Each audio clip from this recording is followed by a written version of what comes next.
다 함께 찬송가 210장 부르시면서 수요일 새벽 예배를 하나님께 올려드리겠습니다.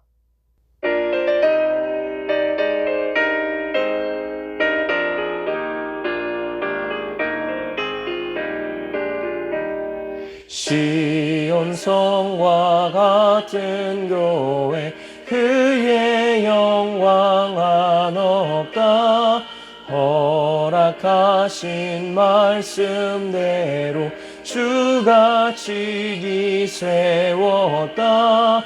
반석 위에 세운 교회 흔들 자가 누구랴. 모든 원수 에워싸도 아무 근심 없도다. 생명샘이 솟아나와 모든 성도 마시니 언제든지 흘러넘쳐 부족함이 없도다. 이런 물이 흘러가니 목마를 자 누구랴. 주의 은혜 풍족하여 넘치고도 넘친다.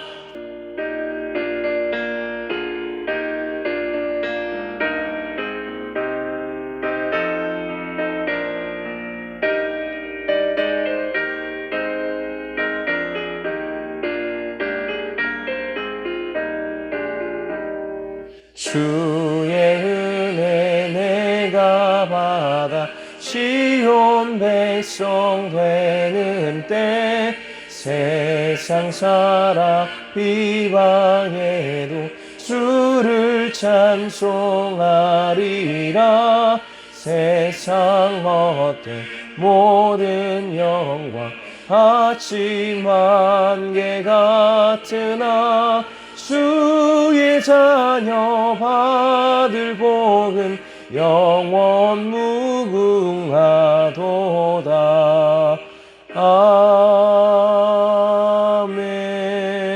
아멘. 오늘도 살아계셔서 역사하시는 하나님, 오늘 하루의 첫 시간을 하나님의 말씀 가운데 불러주셔서 듣게 하시고 기도하게 하신 은혜에 감사드립니다. 예배할 처소가 사라진 상황 가운데서도 각자의 처소에서 온라인으로 이 시간을 주님께 구별하여 드리는 우리의 예배를 받아 주시옵소서. 역사를 주관하시는 하나님, 이 나라와 민족을 위해 간절히 기도합니다. 이 땅에 대한민국을 세우시고 수많은 역경과 환란을 기도로 이겨내고 극복해 오게 하심을 감사드립니다. 주님께서 회복하시고 기도로 세우신 이 나라가 오직 하나님의 영광만을 드러내는 거룩한 나라가 되기를 간절히 소망합니다. 정의와 사랑이 흐르게 하시고 공산주의는 물러가며 하나님께서 주신 자유민주주의를 지킬 수 있는 나라가 되게 하여 주시옵소서. 약한 자들은 보호받게 하시고 더 가진 자들은 베풀 수 있는 선함을 허락하여 주시옵소서. 우리는 작고 연약하지만 우리가 드리는 기도들이 모여 결국 거대한 부흥의 물결이 일어나게 하시며 하나님의 일하심을 우리의 눈으로 볼 수 있도록 이 나라를 치리하여 주시옵소서. 또한 지금 이 시간에도 간절함을 담보 삼아 날마다 목숨을 잃어가고 있는 북한의 국민들을 불쌍히 여겨주시고 그들을 구원하여 주시옵소서. 그들을 사지로 내모는 독재 정권은 무너지게 하시며 하루속히 이 한반도에 복음의 물결이 흘러가게 하여 주시옵소서. 우리 교회를 기억하시고 여호와로 인해 기쁨과 즐거움을 허락하실 하나님, 많은 환경과 조건들이 변하였지만 여전히 하나님을 예배할 수 있음에 감사드립니다. 더욱이 감사한 것은 단순히 건물이 교회가 아님을 우리는 매일같이 경험하고 있다는 것입니다. 교회를 흔들고 성도들을 혼란스럽게 하는 많은 공격들이 있지만 주님께서 핏값으로 사시고 흑석동에 가장 먼저 세워주신 우리 교회는 결코 흔들리지 않음을 경험케 하여 주시옵소서. 사람이 교회의 주인이 되지 않게 하여 주시옵소서. 세상이 교회를 이기지 못하게 하여 주시옵소서. 교회의 주인은 오직 하나님 한 분이심을 선포케 하여 주시옵소서. 이 땅에 복음이 들어온 순간부터 단 한순간도 눈을 떼지 않은 우리의 교회가 복음으로 살아내게 하시고 예수 그리스도의 복음만을 자랑하는 교회가 되게 하여 주시옵소서. 그런 가운데 우리 교회가 신음하고 고통을 겪고 있는 건축과 소송의 문제가 말끔히 해결되게 하여 주시옵소서. 특별히 21일에 있을 관리처분 취소 소송 가운데 하나님께서 개입하시고 섭리하셔서 하나님의 방법대로 우리 교회를 인도하여 주시옵소서. 이러한 일하심을 위해 새성전이라는 사명을 주셨으니 그 사명이 성취된 날이 가까워질 때마다 더욱 큰 힘을 내며 주님이 주실 힘을 얻고 살아갈 용기를 얻게 하여 주시옵소서. 이를 위해 발벗고 나서서 수고하시고 고민하시고 애쓰시는 담임 목사님과 장로님들과 날마다 성전을 사모하며 각자의 삶의 자리에서 기도하시는 성도님들을 성령으로 무장시켜 주시옵소서. 유아에서 노년에 이르는 모든 성도님들과 모든 교육자들과 그리고 가정들마다 한 몸이 되어 주님의 사명을 감당할 수 있는 힘을 허락하여 주시옵소서. 우리가 보내는 모든 순간순간들이 아쉬움으로 남지 않게 하여 주시고 올 한 해 여호와로 인해 기뻐할 수 있는 우리 교회가 되기를 기대하며 맡겨진 일에 충성케 하시고 세상이 주는 만족이 아닌 하나님의 위로를 구할 수 있는 우리 교회가 되게 하여 주시옵소서. 또한 가족과 자녀들의 인가기도를 위해 간절히 기도하는 성도들이 있사오니 그들의 기도가 땅에 떨어지는 것 하나 없이 모두 하나님께 닿게 하시며 결국 그 열매의 결실을 맺는 날을 반드시 보게 하여 주시옵소서. 특별히 자라나는 교회학교 청년부에도 믿음의 분별력을 허락하시고 자라나는 과정 가운데에는 늘 하나님의 말씀이 새겨지게 하시며 그 인생에 하나님의 일하심을 날마다 경험케 하여 주시옵소서. 또한 여러 질병의 여러 육신이 아픈 가운데에도 주님의 은혜를 사모하며 주님께 간절히 기도드리는 성도님들과 그렇지 못한 상황으로 인해 집에서 병상에서 요양원에서 간절히 기도하시는 성도님들을 기억하여 주시옵소서. 혹여나 도저히 기도할 수 없는 상황에 있는 환우들의 간절한 마음을 대신하여 기도하오니 우리의 기도에 응답하여 주시옵소서. 원하지도 않았고 뜻하지도 않았던 질병 앞에서 힘들어하며 신음하는 환우들이 있습니다. 그렇게 질병 앞에서 무기력해지고 때로는 아무런 희망도 없이 원망의 말들만 뱉어낼 때도 있습니다. 그러나 치유의 하나님께서 우리의 그러한 불평까지도 들으시고 믿음으로 바꿔주실 줄 믿습니다. 연약함을 고백하오니 주님 우리를 강하게 하여 주시옵소서. 그러므로 내가 너희에게 말하노니 무엇이든지 기도하고 구하는 것은 받은 줄로 믿으라. 그리하면 너희에게 그대로 되리라 라고 말씀하신 주님, 우리의 믿음 없음도 우리의 연약함도 모두 주님께 맡겨드리오니 오직 예수 그리스도의 보혈의 은혜로 깨끗이 치유되게 하여 주시옵소서. 이 시간 예수 그리스도의 이름으로 선포할 때에 우리를 묶고 있는 모든 두려움과 절망과 죄와 질병과 암세포와 죽음과 어둠의 영이 떠나가게 하여 주시옵소서. 사라지게 하여 주시옵소서. 깨끗하여지게 하여 주시옵소서. 시술과 수술의 과정을 겪고 회복을 기다리는 성도님들께도 끝까지 포기하지 않는 믿음을 허락하셔서 반드시 낫게 됨을 경험케 하여 주시옵소서. 연로하신 성도님들은 그토록 간절히 바라는 새성전에서 함께 예배드릴 수 있는 은혜 또한 허락하여 주시옵소서. 또한 육신의 질병과 관계적 어려움과 마음의 병을 지고 있는 성도들이 있다면 그 마음 또한 위로하시고 보살펴 주셔서 회복케 하셔서 무너진 마음을 붙잡고 일어설 수 있는 힘을 허락하여 주시옵소서.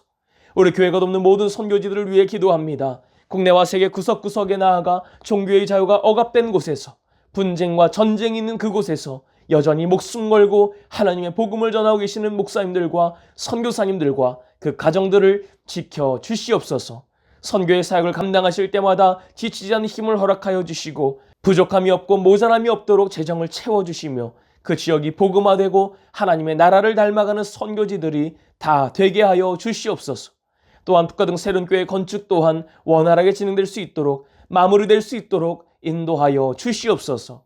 이 시간 함께 말씀을 나눕니다. 우리들의 영안이 열리게 하시고 그 말씀을 온전히 받아 우리의 삶에서 날마다 적용하며 오늘 우리에게 주신 하루를 주님과 동행하며 말씀으로 승리케 하여 주시옵소서. 우리 주 예수 그리스도의 이름으로 간절히 기도하옵나이다. 아멘. 오늘의 성경 말씀은 출애굽기 25장의 말씀입니다. 출애굽기 25장의 말씀을 PRS 성경 읽기로 함께 읽고 말씀 나누겠습니다. 25장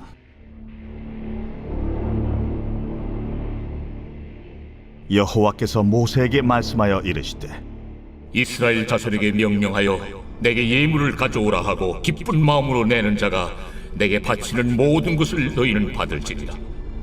너희가 그들에게서 받을 예물은 이러하니 금과 은과 놋과 청색, 자색, 홍색 실과 가는 배실과 염소 털과 붉은 물들인 순양의 가죽과 해달의 가죽과 조각목과 등이와 관유에 드는 향료와 분향할 향을 만들 향품과 호마노며 에봇과 흉패에 물릴 보석이니라.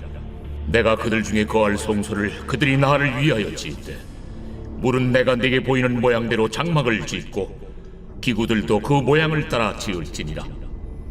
그들은 조각목으로 궤를 짜되 길이는 2규빗 반, 너비는 1규빗 반, 높이는 1규빗 반이 되게 하고 너는 순금으로 그것을 쌓되 그 안팎을 쌓고 위쪽 가장자리로 돌아가며 금틀을 뚫고 금고리 넷을 부어 만들어 그 네 발에 달되 이쪽에 2고리 저쪽에 2고리를 달며 조각목으로 채를 만들어 금으로 쌓고 그 채를 궤 양쪽 고리에 꿰어서 궤를 매게 하며 채를 궤의 고리에 꿰인 대로 두고 빼내지 말지며 내가 네게 줄 증거판을 궤 속에 둘지며 순금으로 속죄소를 만들되 길이는 2규빗 반, 너비는 1규빗 반이 되게 하고 금으로 그룹 둘을 속죄소 2 끝에 쳐서 만들되 한 그룹은 이 끝에 또 한 그룹은 저 끝에 곧 속죄소 2 끝에 속죄소와 한 덩이로 연결할지며 그룹들은 그 날개를 높이 펴서 그 날개로 속죄소를 덮으며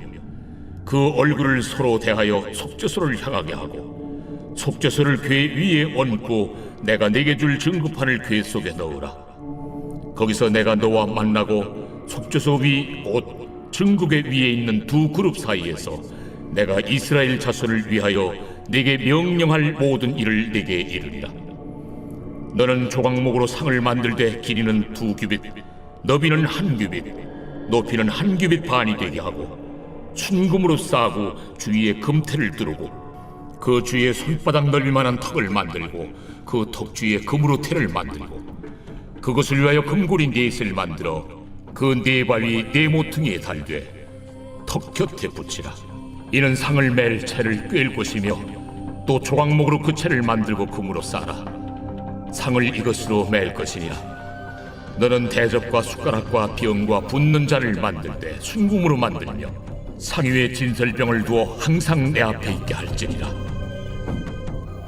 너는 순금으로 등잔대를 쳐 만들되 그 밑판과 줄기와 잔과 꽃받침과 꽃을 한 덩어리로 연결하고 가지 6을 등잔대 곁에서 나오게 하되 다른 3가지는 이쪽으로 나오고 다른 3가지는 저쪽으로 나오게 하며 이쪽 가지에 살구꽃 형상의 잔 셋과 꽃받침과 꽃이 있게 하고 저쪽 가지에도 살구꽃 형상의 잔 셋과 꽃받침과 꽃이 있게 하여 등잔대에서 나온 가지 6을 갖게 할지며 등잔대 줄기에는 살구꽃 형상의 잔 넷과 꽃받침과 꽃이 있게 하고 등잔대에서 나온 가지 6을 위하여 꽃받침이 있게 하되 2가지 아래에 한 꽃받침이 있어 줄기와 연결하며 또 2가지 아래에 한 꽃받침이 있어 줄기와 연결하며 또 2가지 아래에 한 꽃받침이 있어 줄기와 연결하게 하고 그 꽃받침과 가지를 줄기와 연결하여 전부를 순금으로 쳐 만들고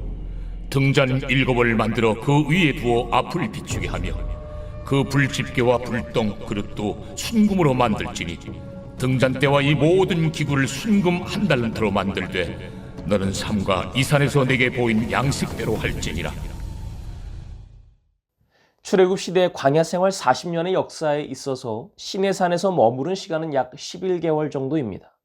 1년이 채 안 되는 짧은 기간이었는데 그러나 이 기간은 이스라엘 민족이 노예 민족으로부터 집단 탈출에 급급했던 그 출애굽 직후부터 시내산에 도착하기까지의 초기 행군 시기를 이제는 마감하고 이제 본격적으로 가나안 정복 전쟁에 임하기에 앞서 전열을 담는 그런 중간기라고 볼 수 있습니다.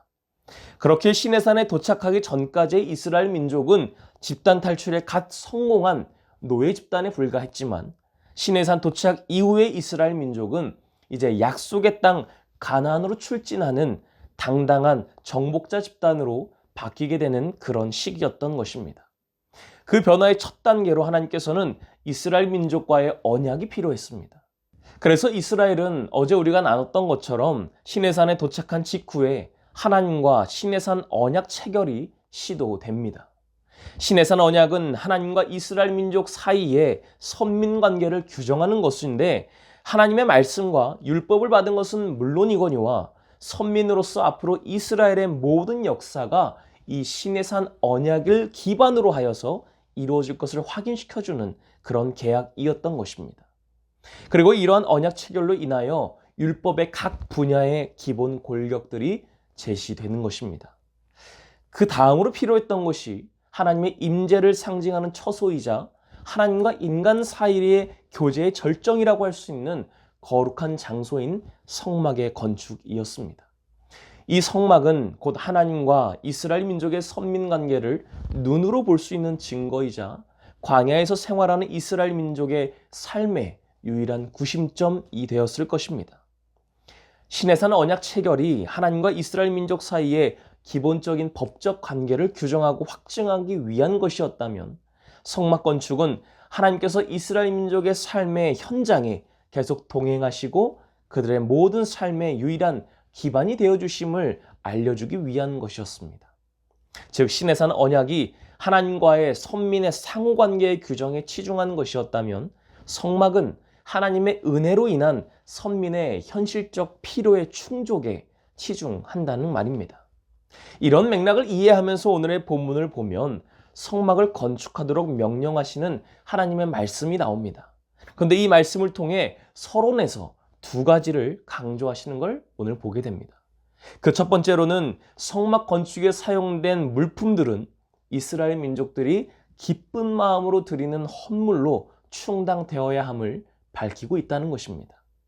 본문의 2절을 보면 하나님께서는 이스라엘 자손에게 명령하여 내게 예물을 가져오라 하고 기쁜 마음으로 내는 자가 내게 바치는 모든 것을 너희는 받을지니라 라고 모세에게 말씀하시는 걸 보게 됩니다.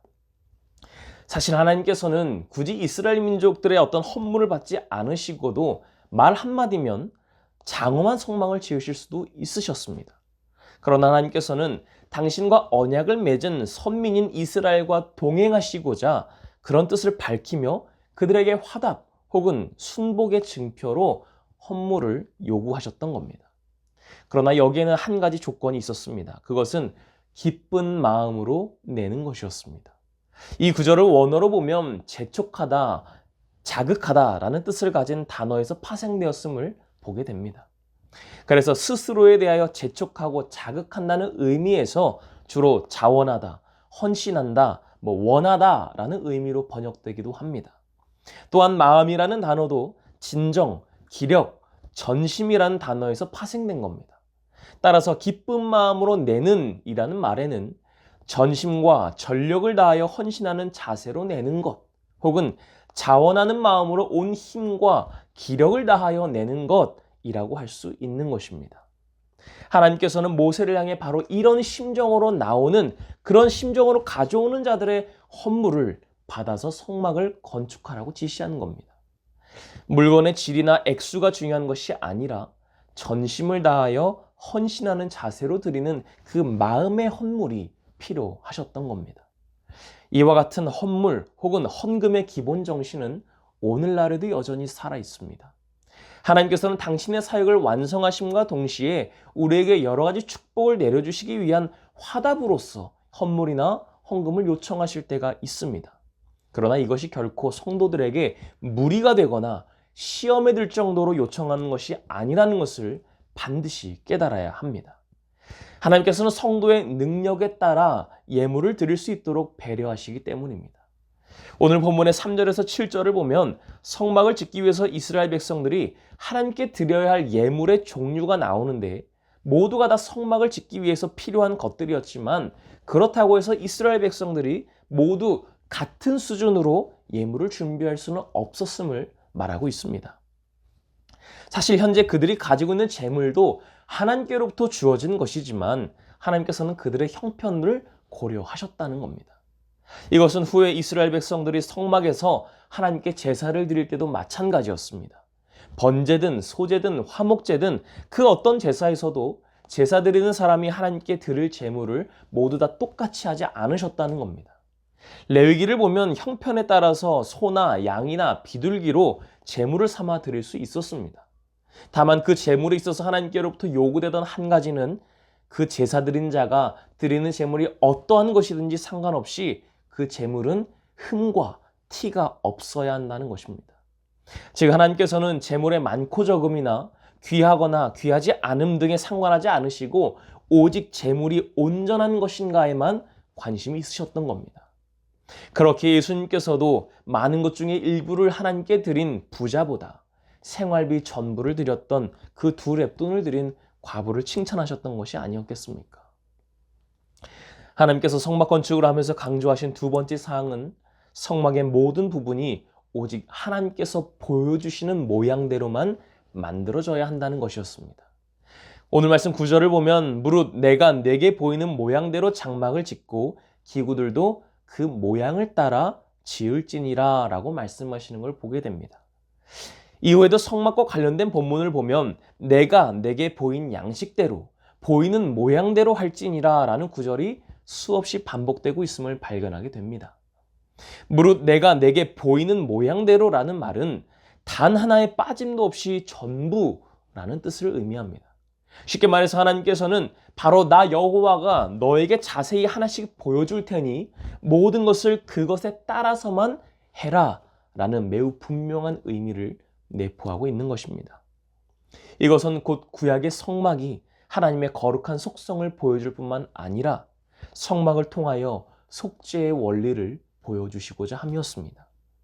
나아가 이 일이 진행되는 데 있어서 인간의 생각이 개입되어서는 안 된다는 사실을 분명히 하고 있는 것입니다. 예수 그리스도의 구원 사역을 예표하는 성막을 건축함에 있어서 인간의 생각과 판단을 배제시킨 것은 바로 그 구원 사역이 그 누구의 간섭이나 참여도 배제된 완전한 하나님의 단독적인 사역이라는 사실을 나타내시기 위함이었습니다. 즉 구원은 오직 하나님께서 홀로 이루신 단독 사역이라는 것.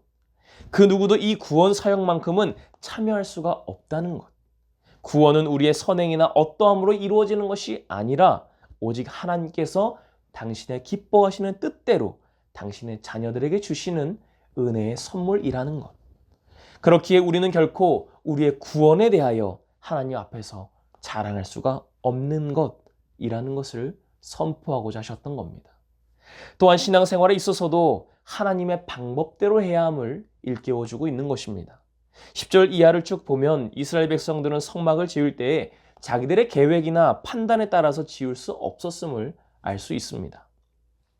처음부터 끝까지 하나님께서 지시하신 대로만 실행해야 했습니다. 이처럼 우리의 신앙생활도 우리의 생각과 판단대로만 할 수는 없습니다. 그렇다고 해서 우리의 생각과 판단을 완전히 무시하라는 뜻도 아닙니다.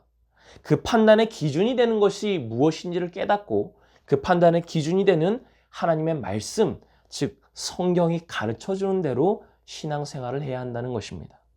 그러기 위해서 우리는 성경을 부지런히 읽고 꾸준히 묵상하며 끊임없이 하나님과 대화하고 교제하려고 노력해야 할 것입니다. 사랑하는 성도 여러분, 사실 이스라엘이 시내산에서 성막을 짓기 이전에도 이미 메소포타미아나 애굽 곳곳에는 웅장하고 아름다워서 보는 이들의 마음을 사로잡는 이방 신전들도 많이 있었습니다. 그 안에는 제각각 당당하고도 우람한 각종 이방 신들이 형상으로도 있었습니다. 그러나 이것은 어리석은 인생들이 이 세상의 권세를 잡고 사단의 사주를 받아서 거짓된 신을 찬양하며 인간을 스스로의 상상과 능력으로 만든 것들이었습니다. 그에 비해 이스라엘의 성막은 외형적으로는 초라할 정도로 소박한 이동식 장막에 불과했습니다. 그 안에는 언제나 바라보면 사모할 만한 그 어떤 아름다운 하나님의 형상의 그림자도 없었습니다. 그러나 오직 이 성막만이 하나님에 의해 인간의 구원을 온전히 실현할 수 있는 유일한 성소였다는 것입니다. 이미 전 우주의 주인이신 하나님의 처소에 있어서 중요한 것은 성대하고 압도적인 외형이나 규모가 아니라 하나님의 인재와 진정성이었다는 것입니다. 그때의 성막은 오늘날의 교회입니다. 성막이든 교회든 비록 건물이고 모형일 수 있겠지만 교회를 향한 하나님의 뜻과 우리의 헌신을 생각한다면 교회를 건축한다는 일이 영적으로도 얼마나 중요한 일인지를 우리는 깨닫게 됩니다. 그렇기에 성전을 건축하는 자리에는 늘 사단의 역사도 많을 수밖에 없습니다. 그러므로 우리는 구약시대 이스라엘 민족들이 성막을 기준으로 행군하고 머물며 그곳에서 예배드리며 인생의 모든 구심점을 삼았던 것처럼 우리도 우리 안에 내주하시는 성령님께서 우리의 영혼과 육체를 성전으로 승화시키신 것을 깨닫고 성결케 되어야 합니다. 성령님의 인도하심을 따라 우리의 모든 것을 성전으로 가지고 나올 수 있어야 한다는 것입니다. 또한 늘 하나님의 성전을 사모하고 그곳에서 임재하시는 하나님께서 우리에게 역사하실 일을 기대함으로 살아가고 또 그 이 시기를 믿음으로 이겨낼 수 있어야 한다는 것입니다. 그렇기에 성전 건축한 일에 늘 우리가 힘쓰고 기도하며 또 우리의 헌신을 주님께 올려드리기를 간절히 소망하고 바라는 그런 저와 여러분들의 삶이 되시기를 주님의 이름으로 간절히 축원합니다. 함께 기도하겠습니다. 우리가 있는 곳이 어디든 함께 하시고 우리가 있는 어느 곳에서든 드리는 예배를 받으시는 하나님, 그러나 이스라엘과 선민 언약을 체결하시고 가장 먼저 명령하신 일이 성막을 건축하는 일이었음을 기억합니다. 단순히 건물이 아니라 단순히 예배드리는 처소가 아니라 성전 자체가 거룩함을 깨닫고 성전을 통해 역사하실 하나님을 바라볼 수 있는 믿음의 눈을 뜨게 하여 주시옵소서. 우리의 헌신과 믿음을 통해 드리는 전적인 예배가 주님을 감동시키고 우리를 향한 끝없는 사랑을 표출하시는 주님의 사랑과 인도하심을 경험케 하여 주시옵소서. 또한 우리 교회 7가지 기도 제목을 가지고 함께 기도하시고 특별히 교회 건축과 환우들의 치유와 21일에 있을 관리처분 취소 소송을 위해 그리고 우리가 가져온 모든 기도의 제목들을 간절히 기도하신 후에 삶의 자리로 돌아가겠습니다.